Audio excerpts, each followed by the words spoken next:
Eleanor Roosevelt to Lorena, I'm not sure her last name, Lorena Hickok. So Eleanor Roosevelt, the wife of President FDR, writing a letter to Lorena Hickok on March 5th, 1933. Hick, my dearest, I cannot go to bed tonight without a word to you. I felt a little as though a part of me was leaving tonight. You have grown so much to be a part of my life that it is empty without you, even though I'm busy every minute. And that's sweet, right? Maybe platonic, right? A little part of her is leaving. All right, you've grown apart to me. It's empty without you, but she's busy, right? So, I mean, she don't even really have time for Lorena Hickok. One day later, March 6, 1933. Hick, darling, oh, how good it was to hear your voice. It was so inadequate to try and tell you what it meant. Jimmy was near, and I couldn't say Jatame et Jimmy was near, and I couldn't say Jatame et J to adore. As long as I long to do, but always remember I am saying it and that I go to sleep thinking of you and repeating our little saying. Jatame et J adore, that's what I love you and I adore you. I adore you and I love you. And then who's this Jimmy? Where did Jimmy come from? He was near, so she couldn't, say anything to her. But she was so excited, right? Okay, March 7th, one more day, 1933. Hick, darling, all day I've thought of you and another birthday when I will be with you. And yet tonight you sounded so far away and formal. Oh, I want to put my arms around you. I ache to hold you close. Your ring is a great comfort. I look at it and think she does love me, or I wouldn't be wearing it. She's wearing her ring, a promise ring, a marriage ring, some kind of band that says she's the one that owns me, nobody else can be with me. She was wearing that ring at FDR's inauguration. Eleanor was.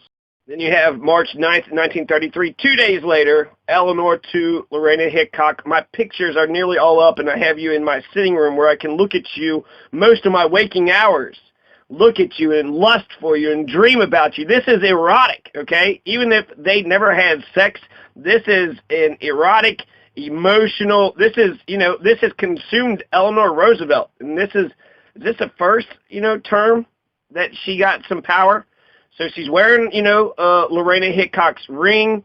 She's saying that you sounded so far away and formal, so she's feeling a little insecure, right? When you're talking to one of your loved ones, they don't text you back immediately. This is in the days of snail mail, so could you imagine writing a letter and just being like, God, I didn't get their mail, letter in the mail today. Eleanor was bitching about that in her diary that, she didn't receive a letter. She wanted a letter every day. And so now the next day, March 10th, 1933. Remember one thing always, Eleanor Roosevelt is telling Lorena Hickok. No one is just what you are to me. I'd rather be writing this minute than anything else, and yet I love many other people, and some often can do things for me probably better than you could, but I've never enjoyed being with anyone the way I enjoy being with you. You're my one and only, Lorena Hickok. Lorena Hickok, I adore you. I love you. Jatame, can I wear your ring?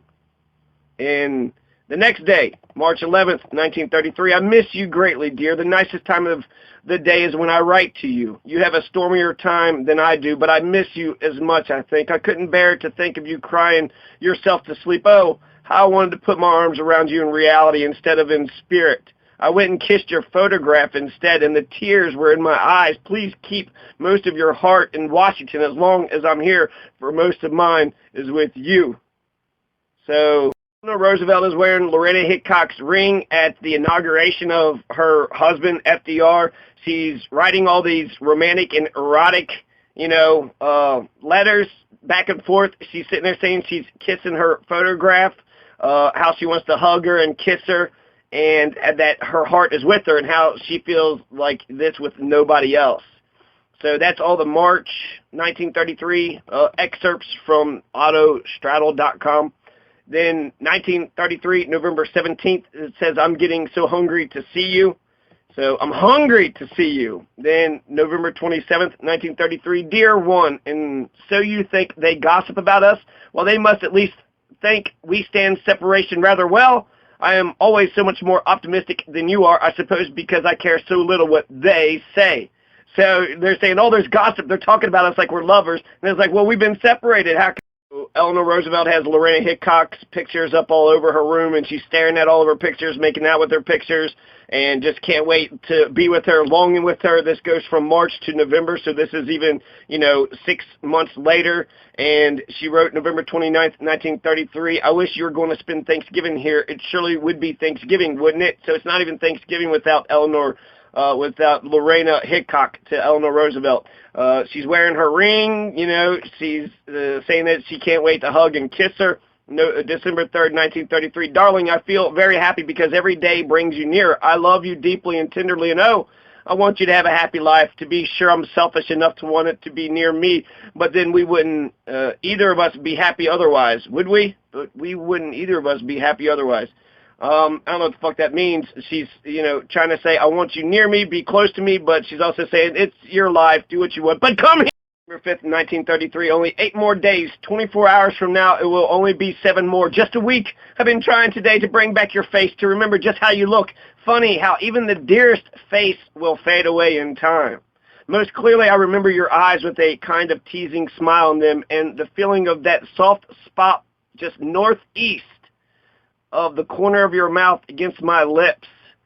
She's not just kissing photographs and pictures, she's actually kissing on the corner of the mouth. Is that somehow, that's kosher? That's okay to be kissing people on the corner of their mouths? I guess, what about tongue? Is that cheating? Come on, Eleanor, I want to know what, and then who the hell's this Jimmy guy? Jimmy's around. Where's, Frank at? What's Franklin up to? You probably, ran off to Lorena Hickok because it was polio, right? He's in a wheelchair and you just cheating on him? I'm just kidding. This is good. I actually support, Eleanor Roosevelt can't remember what Lorena Hickok even remembered. She said her eyes had a teasing smile in them and the feeling of that soft spot just northeast of the corner of your mouth against her lips. That's a bad kiss. You missed, Eleanor. You're supposed to aim for the lips, not the corner. That's where the crust is, right? You're just kissing the crust out of Lorena Hickok's mouth. It's kind of gross, Eleanor. And she seems, pretty familiar with it. It says, I wonder what we'll do when we meet. Well, scissoring? You want to try some scissoring? I don't know. Are you that progressive? That would be awesome. That'd be really cool. We can only suspect that, when they got together, there might have been some more. But clearly, she's bisexual. She is bisexual. And that's a good thing. That's a good thing. She's the one who wrote the Universal Declaration of Human Rights. And there's not a better document in the history of the world than that document. Document is the standard bearer of human rights all across the world. The United Nations Declaration for Human Rights. When it was passed, they gave Eleanor Roosevelt a standing ovation. Eleanor Roosevelt also liked to go out with midnight flights with Amelia Earhart, which is, I think, is kind of fun and cute, but they snuck out and took a Cessna or a small little plane and they're flying from D.C. to Baltimore. But back to these sultry letters. Hick, dearest, I can't help wondering if my pencil note will reach you, which I sent off last night. No letter from you today, but I had 2 yesterday, so I'm just expressing a longing, not a complaint. Why the fuck ain't you writing, Lorena? What the fuck? Eleanor just can't say that. That was December 9th, 1933. Then February 4th, 1934, 2 months later. Hick, darling, I just talked to you, darling. It was so good. Darling, I just talked to you, darling. It was so good to hear your voice. If I could just take you in my arms, dear. I often feel rebellious, too, and yet I know we get more joy when we are together than we would have if we had lived apart in the same city and could only meet for short periods now and then. Someday, perhaps fate will be kind and let us arrange a life more to our liking. For the time being, we are lucky to have what we have. Dearest, we are together, happy together, and strong relationships have to grow deep roots. We're growing them now, partly because we are separated. The foliage and the flowers will come somehow, I'm sure of it. Did that ever come? So, they have this longing, this erotic sort of back and forth, but ultimately, that's actually sort of heartbreaking because it seems like, I don't know if they're saying that the homophobia in society doesn't allow them to express their love, or perhaps because she's married, so the Christian culture, but for some reason she didn't feel like she could have a 4th, 1934. I dread the Western trip, and yet I'll be glad when Ellie can be with you, though I'll dread that too, just a little, but I know I've got to fit in gradually to your past, and with your friends, so there won't be closed doors between us later on, and some of this we'll do this summer. Perhaps I shall feel you are terribly far away, and that makes me lonely, but if you are happy, I can bear that and be happy too. Love is a queer thing. It hurts, but it gives one so much more in return. It's, I feel the struggle. I feel what Eleanor's feeling, right? It's, it hurts, but do you really get more in return? You have to get more in return, or that's not a good relationship. That just kind of sucks. And February 12th, 1934. I love you, dear one, deeply and tenderly, and it's going to be a joy to be together again. Just a week now. I can't tell you how precious every minute with you seems, both in retrospect and in prospect. I look at you long as I write. The photograph has an expression I love, soft and a little whimsical, but then I adore every expression. Bless you, darling, a world of love. E.R. March 26, 1934. Hick, darling, I believe it gets harder to let you go each time, but that is because you grow closer. It seems as though you belonged near me, but even if we lived together, we would have to separate sometimes, and just now what you do is of such value to the country that we ought not to complain, only that doesn't make me miss you less or feel less lonely, with an exclamation point.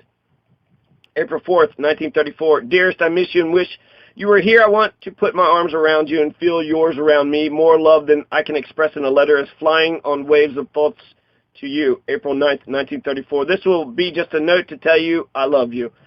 April 18th, 1934. My dearest one, I got in early and then came at 8:30 to breakfast, and I looked at all the new models. One corner cupboard I long to have for our camp or cottage or house.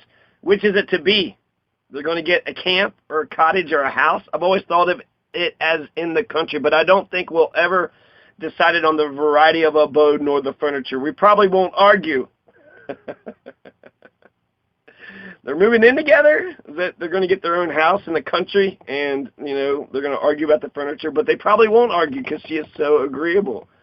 It does seem like Eleanor is the pursuer, May the world be full of sunshine and our meetings frequent be hours of joy and quiet time take us over life's rough seas. I mean, I do wonder who's the more aggressive one and who's the more submissive one. A lot of times you always got one grumpy asshole, right, and then one just like way ridiculously too nice. Darling, you were low and I know that in some way I hurt you and I am sorry. I wish I had not, but all I can say is I really love you. That was January 14th, 1936. So these letters are still going on. 36, that's 3 years later. Here's one, 1940. 7 years later, December 27th. Lorena to Eleanor. Oh, wait a second. We're switching off here. Okay, so Lorena is writing back. Thanks again, you dear, for all the sweet things you think of and do, and I love you more than I love anyone else in the world except Prinz. I don't know who Prinz is. Who, by the way, discovered your present to him on the window seat in the library Sunday. Prinz is probably her kid, right? I love you more than anyone except for Prinz. So you're second banana there, Eleanor. Lorena, October 8th, 1941. I meant what I said in the wire I sent you today. I grow prouder of you. At Wikipedia, I don't know who Prinz is. Prinz could be her cat. I'm not for sure. Lorena to Eleanor, October 8th, 1941. I meant what I said in the wire I sent you today. Grow prouder of you each year. I know no other woman who could learn to do so many things after 50 and to do them so well as you love. You are better than you realize, my dear. A happy birthday, dear. And you are still the person I love more than anyone else in the world. In the world! Eleanor is Lorena's one and only. And Eleanor, it seems like they both are like, soulmates. They're like destined to be together. They're in love with one another. In love with one another. And this, all started when FDR became president. Eleanor to Lorena, August 9th, 1955. Hick, dearest, of course you will forget the sad times at the end and eventually think of only the pleasant memories. Life is like that with ends that have to be forgotten. That's cold-blooded, Eleanor. Just like that, it's all over, huh? What about the cottage in the country? So Lorena Hickok eventually dies in obscurity and poverty. She is known for nothing. She was a journalist who followed, FDR and Eleanor's historic rise to power and had extreme close access, right? Very intimate and erotic access to Eleanor. And when Eleanor Roosevelt dies, Lorena doesn't attend her funeral, but she visits her grave in secret later that night. So, this is just such a tragic story. I don't know what it was, if it was the marriage, if it was the Christian, the society, and the homophobia. Eventually, Hick does move into her cottage in Valkill. And so, but unfortunately, they didn't have that same, fire that they originally had. Hick's ongoing health problems got worse. She struggled financially. The only way she survived was the money that Eleanor was sending to her. But essentially, this is a very tragic. Lorena Hickok kept her relationship with Eleanor secret all the way to the very end, and maybe there's something to be said about that. I feel like if you're in love with someone, why wouldn't you be like, hey, I love this person? But I guess in a way she had to. But didn't even go to the funeral. I don't know. I mean, I guess once they're dead, it doesn't really matter when you see them. So yeah, I guess I don't hate Lorena Hickok. It gave Eleanor Roosevelt some inspiration, gave her some love in her life, and her mother had told her that she was an ugly duckling. So the fact that she was able to find love, good for her. Here's a quote on the back of her biography. If anyone were to ask me what I want out of life, I would say the opportunity for doing something useful, for in no other way I am convinced can true happiness be attained. The opportunity for doing something useful. Eleanor Roosevelt. So I'm glad Lorena Hickok was in Eleanor Roosevelt's life. Go gay people.